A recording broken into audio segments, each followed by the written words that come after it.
now you can piss and moan about what appears that I'm making a video on a random Tuesday afternoon, which, I can do. That is one of the perks of being the boss. The problem with that is, sure, I could just blow off the day and just go out on the boat all day, but unfortunately it puts me a day behind every time I do that, and I'm currently 2 weeks behind. But yes, when you're the boss, that's one of the perks. You can do what the fuck you want to do. If you decide to go down to the beach today instead of go to work, you can do that. But there are consequences. And I was going to make an entire video series on that as well. But it's not what I came here to talk to you about today. As you can see, I'm restoring the bulbs. Not the bulbs. I'm restoring the headlights on the Suburban by wet sanding the oxidation off of them and then bringing them back. Also, not what I came here to talk to you about. What I need to do something. I can't. This is why it's so tough for me to make videos anymore.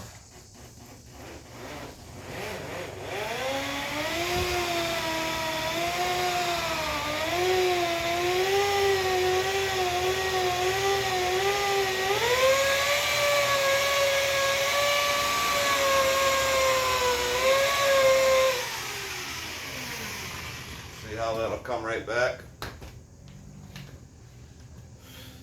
I've got to do the whole process. Right now I'm just using a glaze base. Actually, I'm using a cutting compound. Still using a cutting compound at this point. Because I just want to smooth out my wet sanding. But again, not what I'm here to talk about. What I'm here to talk about is I just caught wind of lately I've heard, this whole fuck the baby boomers deal thing from this younger generation. I keep hearing it a lot. Fuck the baby boomers because, fuck the baby boomers. And I'm like, what the fuck is the deal with this younger generation? What is their beef with the baby boomers?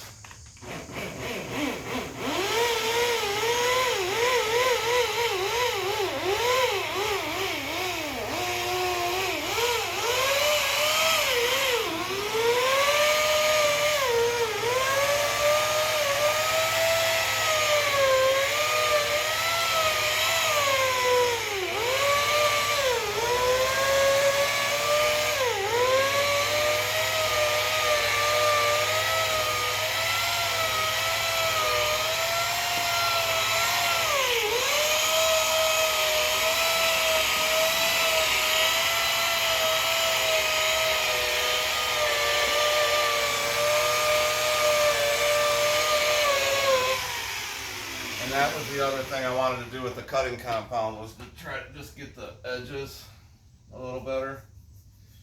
So that's why I'm using cutting compound still. Next I'll use a glaze to really polish it. And then I don't know whether I'll spray a coat of clear on them or just wax them. I've seen people spray a coat of clear on it. That's probably not a bad idea. But fuck the baby boomers, right? And I'm like, well, what is up with that? So as it turns out, this whole generation, this young generation, I'm trying to find a place to sit in front of you. This younger generation apparently has a beef with the baby boomers. They think that, well, the baby boomers are responsible for them being a bunch of fucking losers, I'm sorry, it's just not true. You're a loser because you're a fucking loser. Okay? That's the reason. There's nobody to blame except you. Okay? That's why you're a loser. Because you're a fucking loser. You don't know. You look down and you still can't figure out what sex you are, right? So they're blaming the baby boomers for all of their woes in life.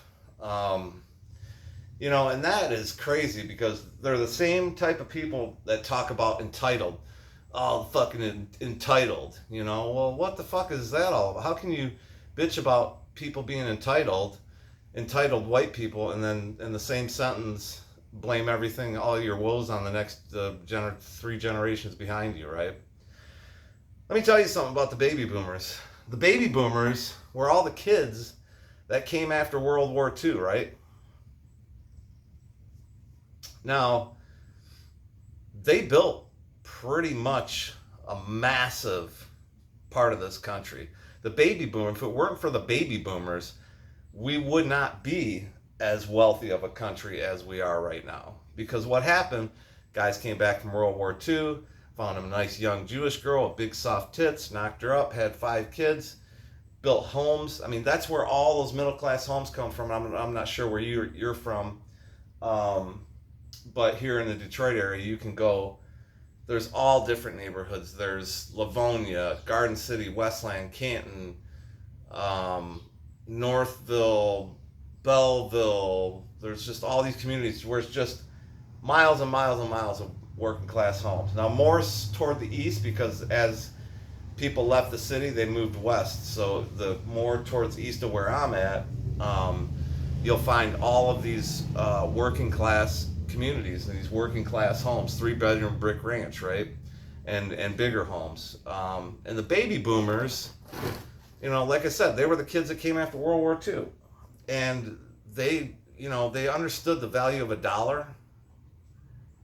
They still understood that, like my grandmother. My grandmother's the generation that fought in World War II. Okay, my grandmother, God rest her soul, she lived through the Great Depression, and he told me about people literally begging for a piece of bread.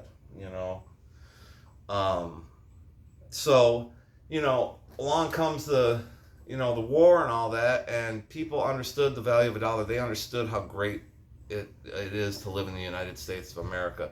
They understood how lucky we are. We should all thank our lucky stars every day that we were born here or were here, right?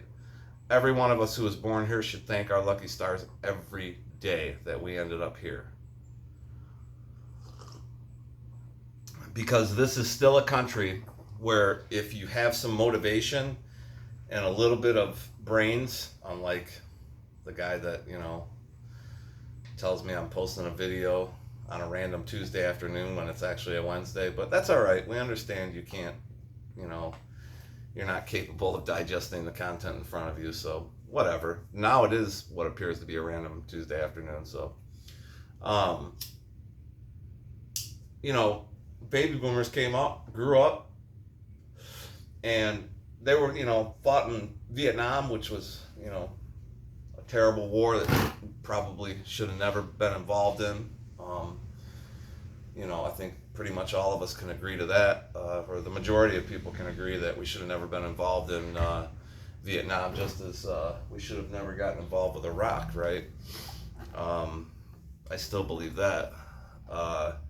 But the baby boomers went out and they got jobs, and these were factory workers. This is the union time, right? They came up and they got jobs and they worked for 30 years. They worked their asses off and they retired. And a few of them are still around. They're now in their 80s, Their late 70s, 80s, even late 80s, And, they worked their ass off to be able to be retired. And now, some of them aren't, some of them are not retired, but a lot of them, did something with their life. They either opened a business or they went to work for a decent company, which, had a pension program. And if it didn't have a pension program, they were smart enough to open their own accounts and put money into those accounts. You can't just go through life and think that, all of a sudden money is magically going to appear for you one day. It's not going to happen. Social Security will be there, but it's going to be like, that's probably, by the time I collect Social Security, it'll probably be enough to maybe buy groceries for the week, right? So you have to, if you don't have a 401k, and even if you do have a 401k, I would suggest to you to go see a financial advisor about opening an IRA, which is an individual retirement account, and putting something anything, even if it's $10 a week, okay, you would be surprised how quickly an IRA builds, and they're usually much stronger than a 401k. And then when it comes time, you can, collect that money. You can either take it out, or you can, take a monthly draw on it. You do have to take a certain amount per year, by law. But it doesn't mean you can't reinvest it in another account. Maybe you don't need that money, but you do have to take out a certain amount after a certain age. You have to take out a certain amount by law every month, or every year. I'm sorry. I think it's 29,000. You're mandated by law to take out, but you could take that 29,000 and reinvest it in something else. There's nobody can tell you what to do with your money, right? It's your money. But this is what the baby boomer generation understood. My parents, my mom and dad understood this.